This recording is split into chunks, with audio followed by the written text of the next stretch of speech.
Okay, so let's continue with methods, logic, and loops. I'll tell you right now, there's a lot of this is kind of some stuff we've already covered, so I'm going to go through it fairly quickly where it's repeating. So our method declaration, a method defines behavior in a class. It's very similar to other languages. We can not only define methods in our classes, but we can also define them in something like an anonymous block. So it might not be intuitive necessarily, but even when we're doing an anonymous block and it's a snippet of code, so it's just a section of code, we could define a method and then call that method later on within our snippet of code, if you will. All right. Okay, arguments are passed by reference, so very similar to Java. We do not do pass by value. And then otherwise, we talked about the access modifiers and the different modifier keywords that are available. So, yeah. Void indicating that we are not returning anything. Methods can be overloaded, so you can have multiple methods with the same name, but a different set of parameters, so a different signature. The one exception to this rule is when we utilize the web service keyword, you'll see that we cannot overload web services because web services do not support that. Static, already talked about this, a shared utility instance of a method that does not require an instance of an object in order to execute. There are some system methods which are available, and these are pretty important. These static methods are utilized greatly within your Apex code. And the way that you call them, the system class, so if you, just taking a look at the first one, we would call system.now as a method. The system class is within a system namespace, but you don't need to use namespaces when you're referencing these different classes. So you can just do system.now.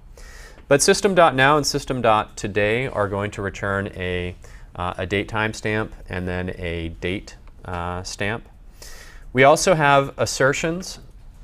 We'll come back to this later on when we get into error handling and debugging. So I kind of want to put this off, but we have three different mechanisms by which we can assert something to be true. This comes in very handy, especially when we're creating our unit tests and we want to create data-oriented tests within our code to make sure that it's operating successfully. And then finally, there's system.debug. System.debug is, you can think of it as sort of being the equivalent of our system.out.println, in the sense that if you were going to create your own custom logging facility to write out to some sort of log, well, remember that with Apex we do not have access to the underlying file system. So there's no concept of creating a temporary file and then writing to that temporary file.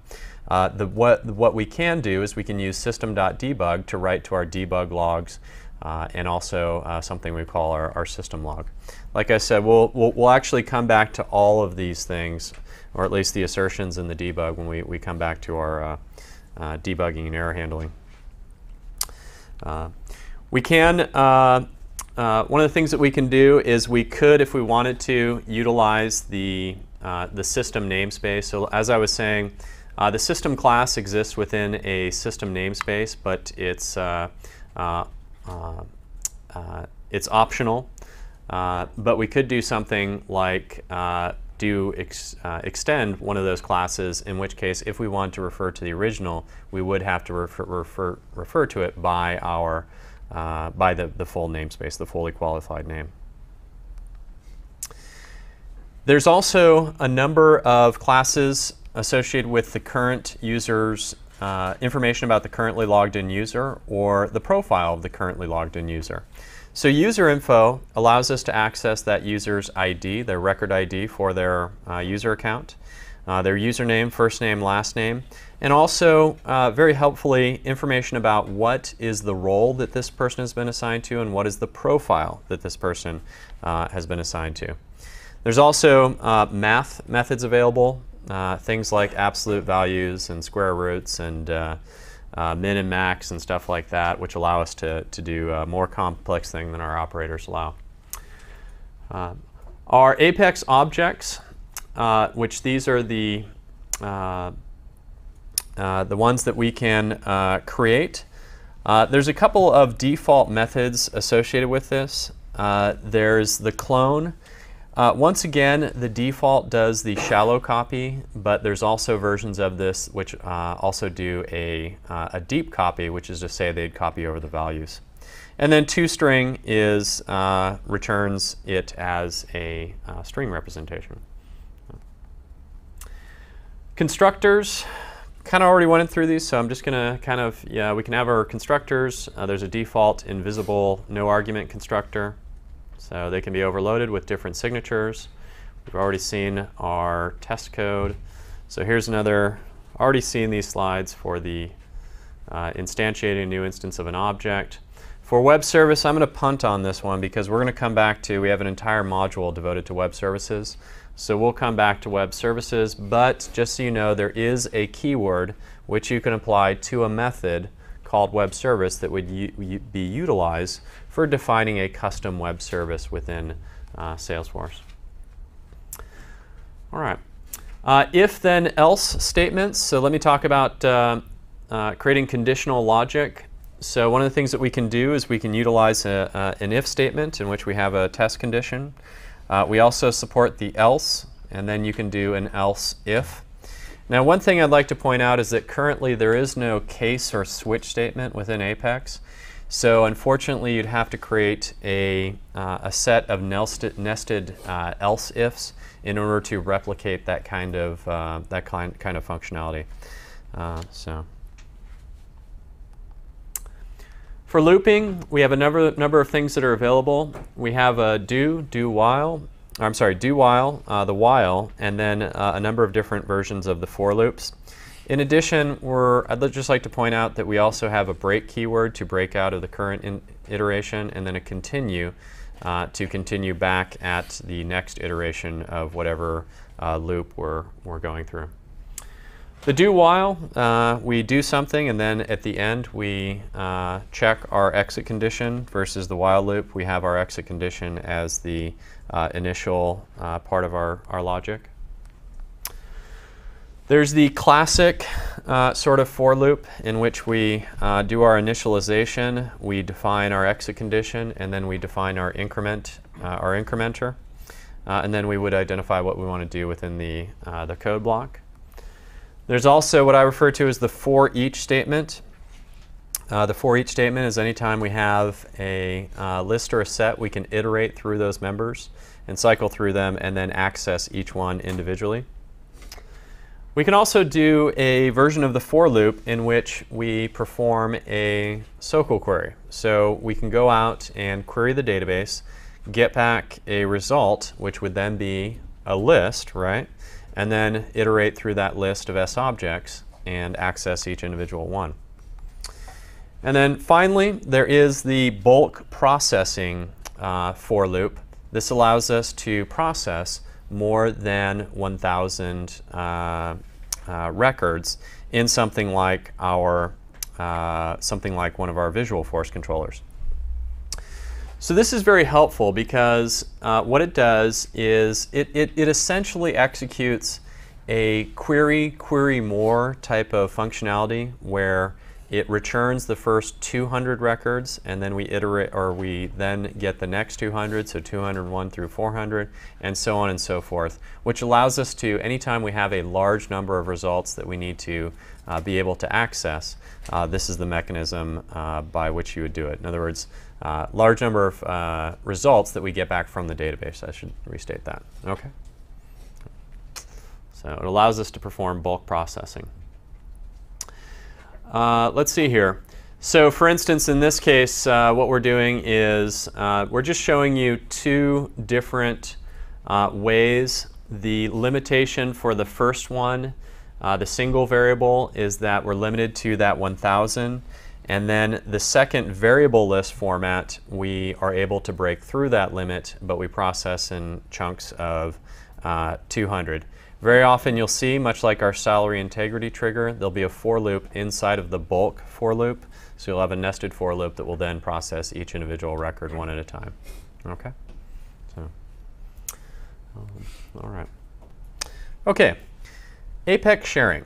So I'd like to talk about an important topic within Apex, which is the ability to or to provide record level access. In other words, within our sharing model, to be able to share records with users utilizing Apex.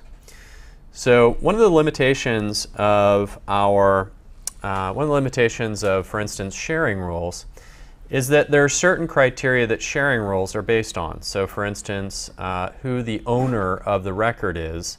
That's how we define our automated sharing rules in terms of our declarative setup menu. Now, what if you had a situation where you wanted to, maybe there's something on the record that indicates either when it should be shared, what conditions it should be shared, or perhaps there's something on the record that identifies who it would be shared with. So going back to our position example, we might have our hiring manager, and we might want to create some logic whereby whoever the hiring manager is, we're then going to automate the sharing of that record with that hiring manager. Well, we can do that doing Apex because we have the ability to inquire on that user's ID anytime that record is being updated or inserted into the database. And then what we can do is we can then automate or provide record level access for that user to that specific record. Okay. Behind the scenes, so one thing that's going on behind the scenes is that anytime that you are doing manual sharing, there's actually a special S-object type, so you can think of it as being a table behind the scenes, in which when you manually share a record with a user, what we do is we add a row to that table or add a record which identifies that that specific user now has access to that specific record, and here's the level of access that they have, and here's the reason that they have that access. Now when you're doing it manually, you would just select the reason manual sharing. But one of the things that we can do with our custom objects is that we can identify Apex sharing reasons. Okay?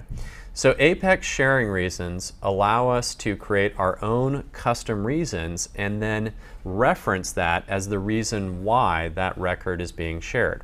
So that when we click on a record and when we view the details for a record and then we click on the sharing button, as you'll see within this slide, we have one sharing for Amy Lojack, read-only, where it was manually shared with Amy. But Phil Katz received read-write edits on this specific record because Phil Katz is the hiring manager. So the Apex custom sharing reasons allow you to provide that why, so that when you access the when you're accessing the sharing area, we can then see not just who has access, but why they were granted that access. Now, custom Apex sharing reasons, they only are supported for custom objects, but you can still automate sharing within Apex with standard objects. It's just that you can't control the reason, and the reason will default to manual sharing. So in terms of being able to audit that by clicking on the sharing button, that's what you'll end up seeing. In the setup menu, we can define a Apex sharing reason associated with one of our custom objects by clicking on that object definition. So for instance, here's our position. And what we can do is, if I scroll down here to the bottom, I can create a new sharing reason.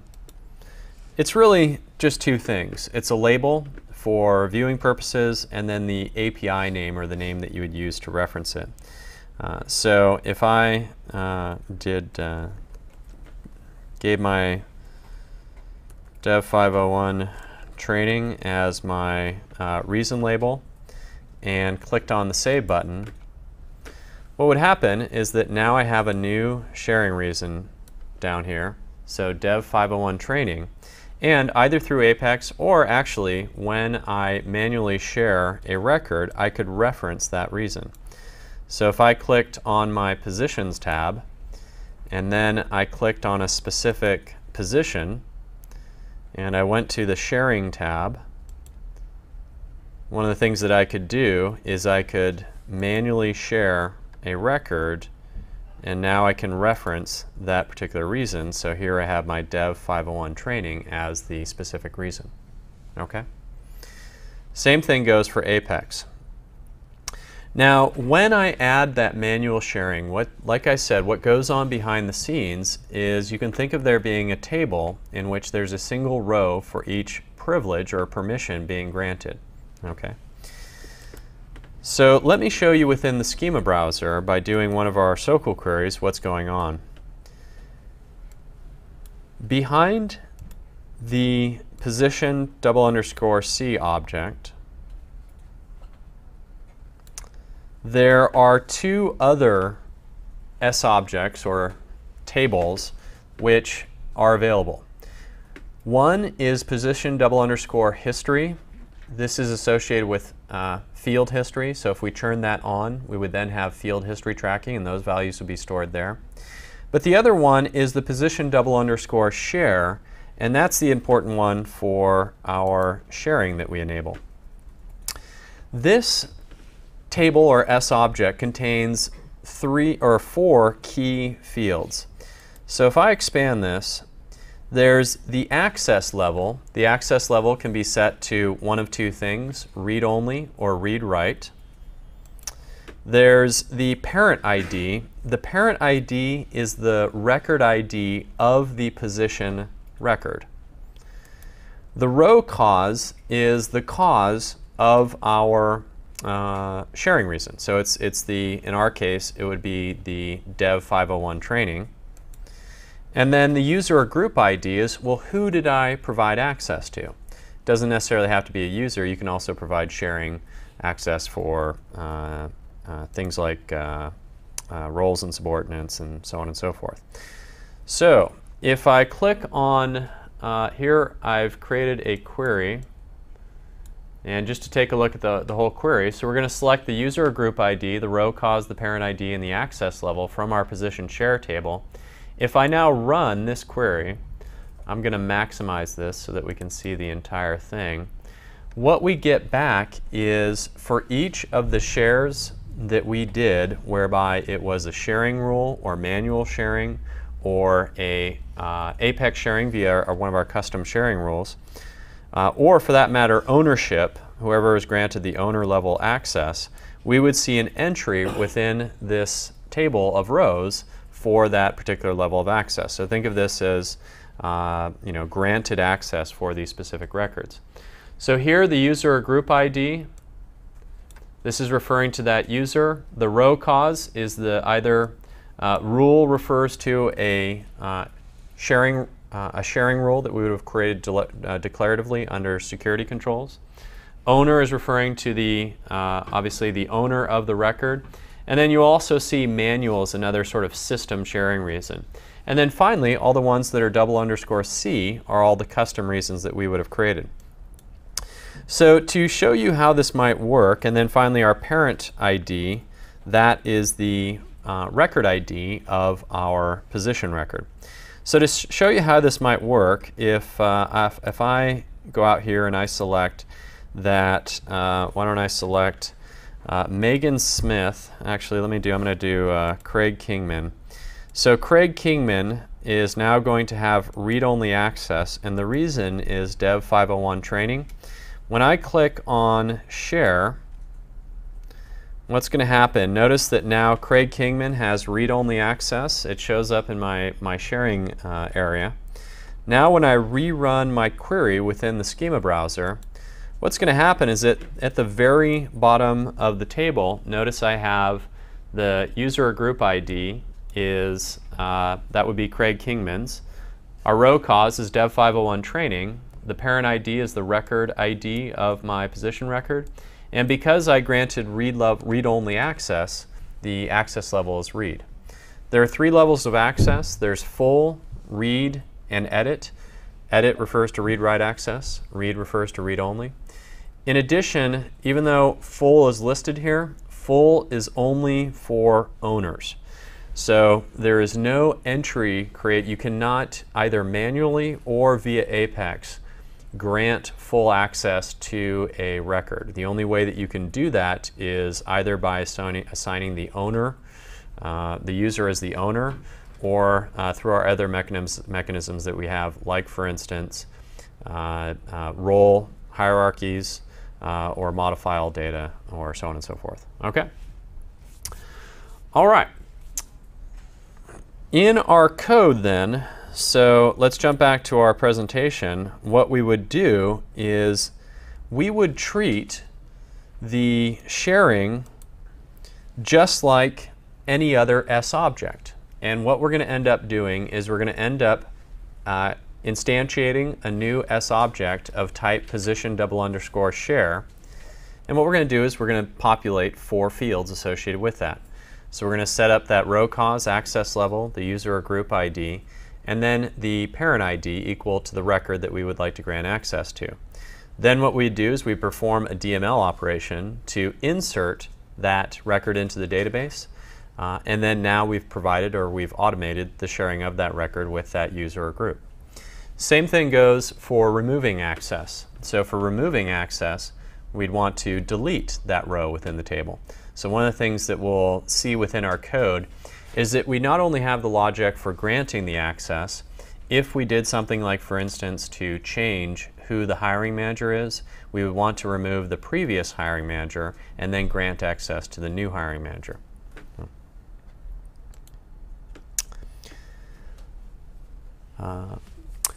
There's also certain situations where there's a batchable interface which allow you to recalculate sharing.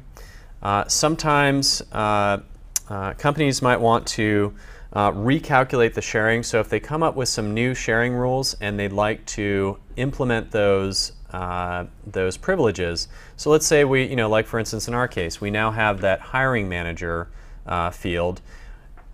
It's not, our triggers aren't going to be executed until we, until the trigger is fired. In other words, anytime we're doing a save or a write to the database.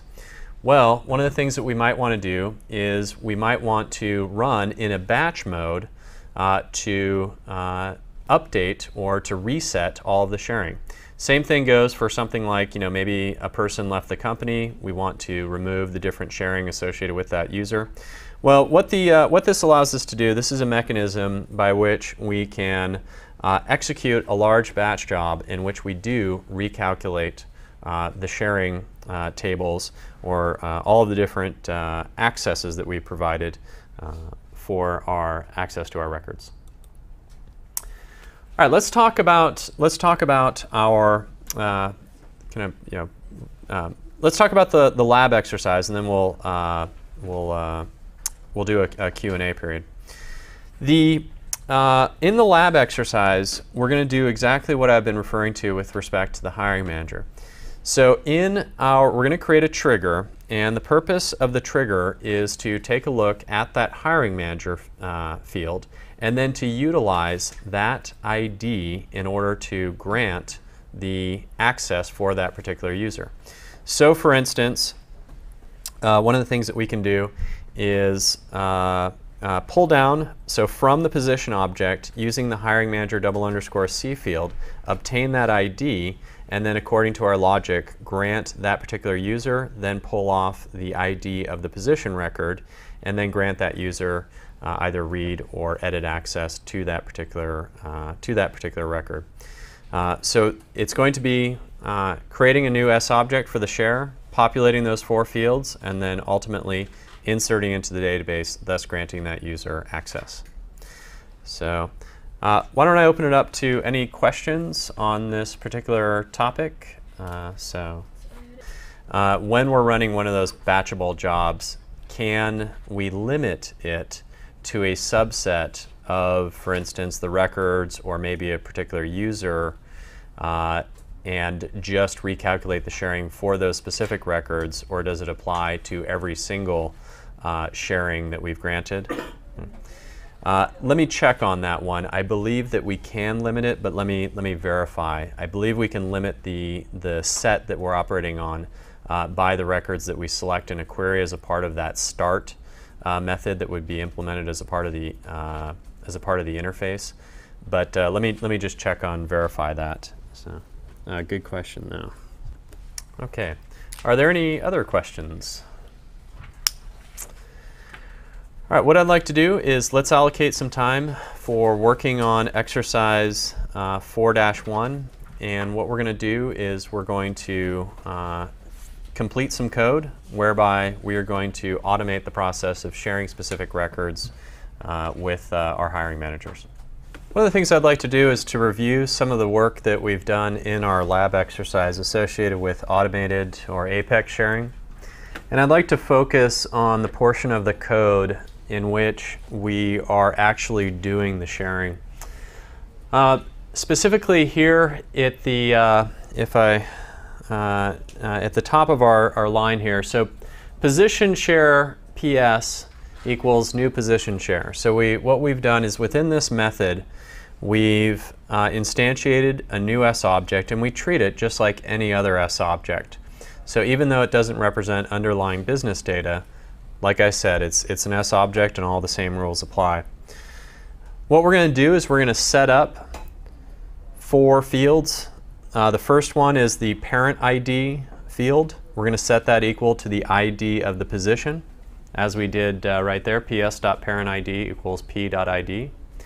Then, depending upon one of the arguments passed to our method, we're setting the user or group ID equal to the ID of the referenced hiring manager.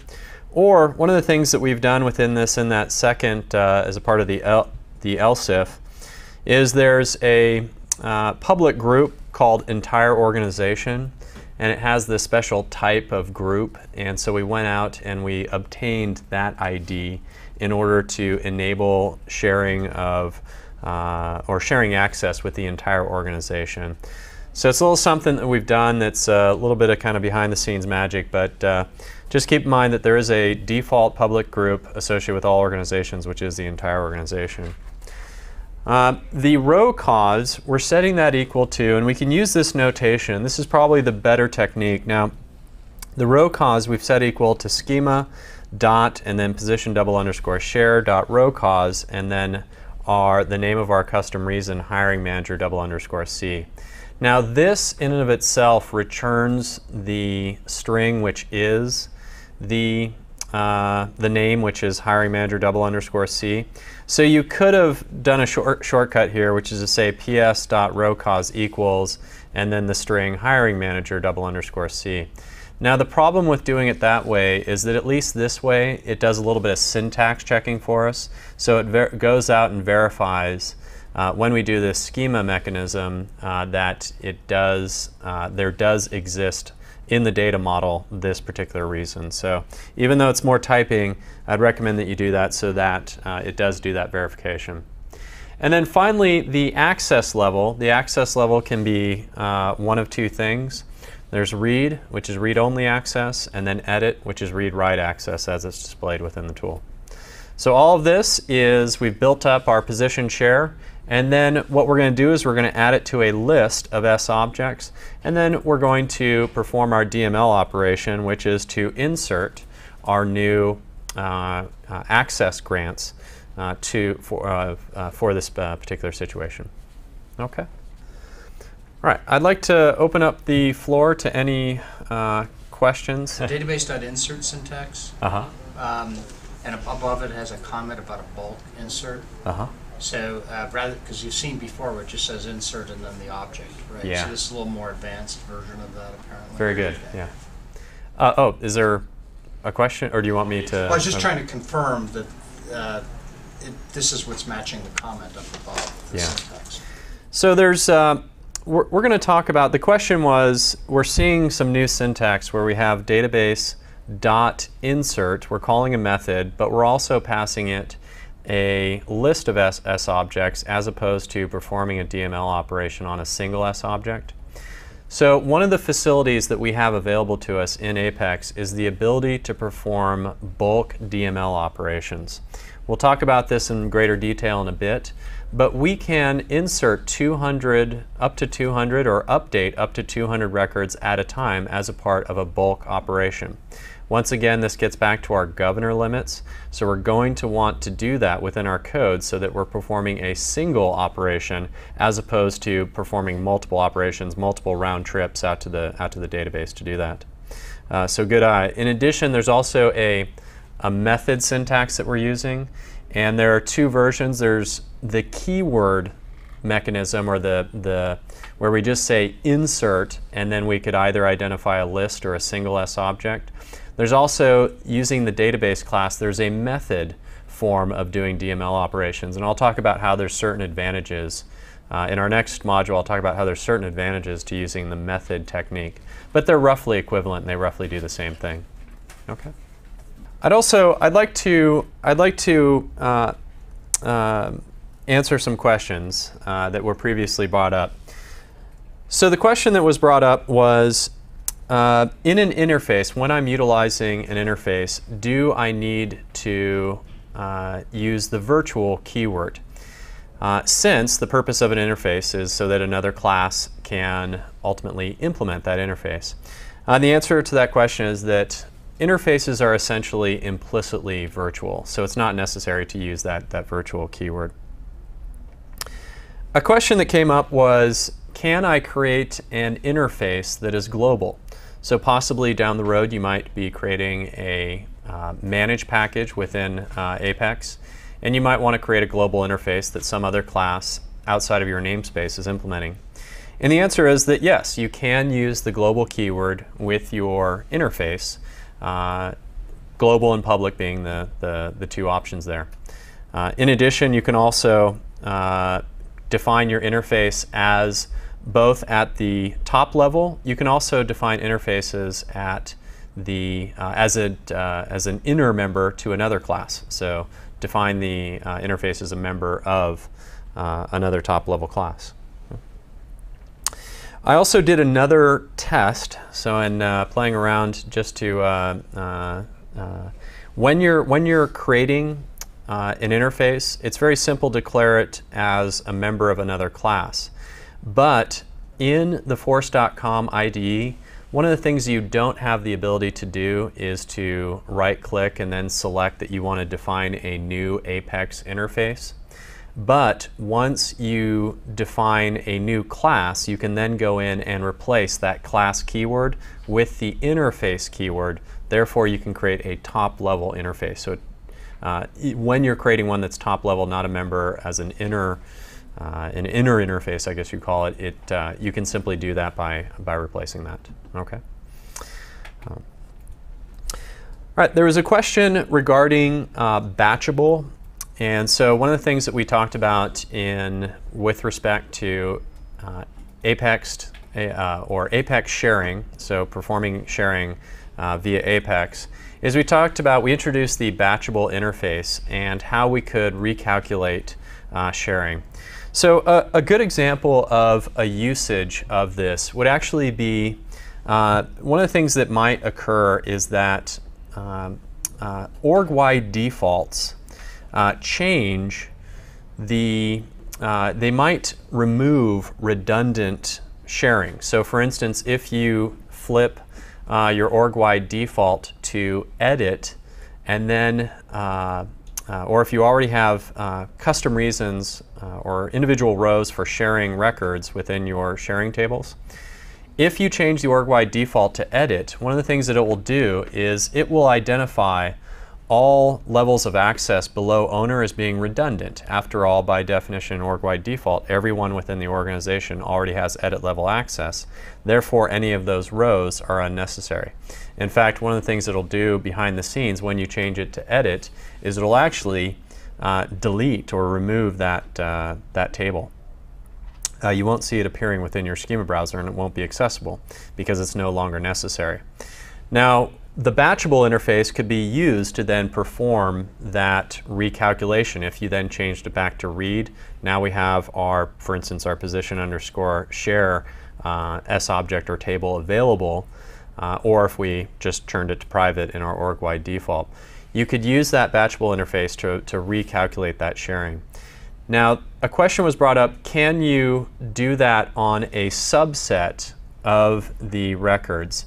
And the answer is that yes, you can, although it's a little bit tricky in the sense that it would, the query that you're performing, where you are identifying the subset that you would want to operate on, it would actually have to be hard-coded into your code what that subset would be, because the start method and the execute batch method and the finish method that you're implementing are called by the system.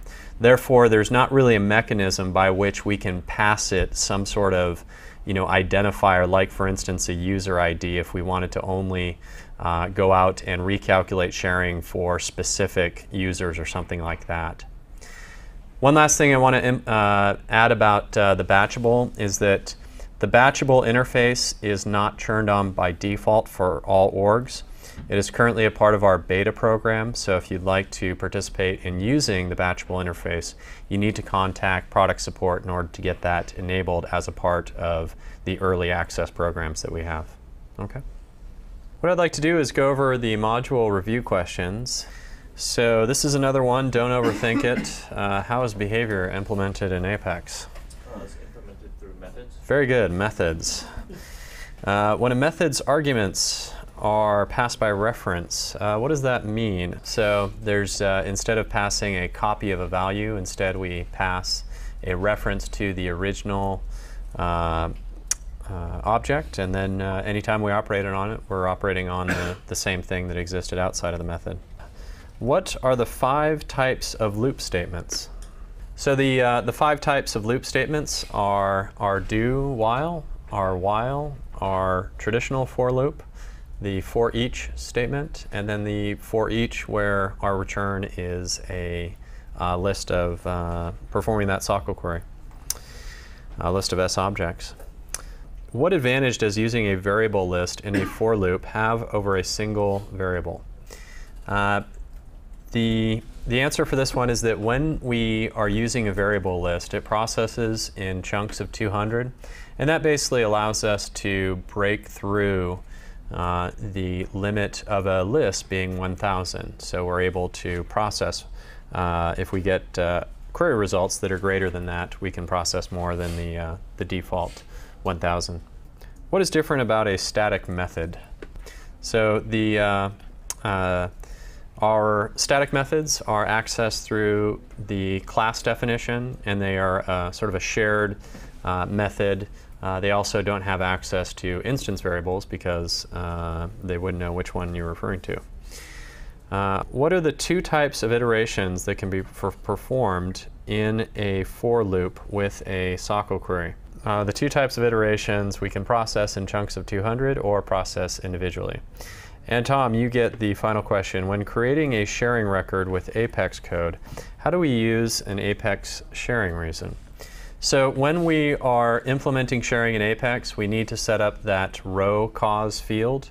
We need to set that equal to the Apex sharing reason that we declaratively created associated with our object. Okay. Like I said, for standard objects, a little bit different. You don't specify that, the system takes care of that for you. So. For more information on Salesforce.com training and certification, please visit www.salesforce.com/training.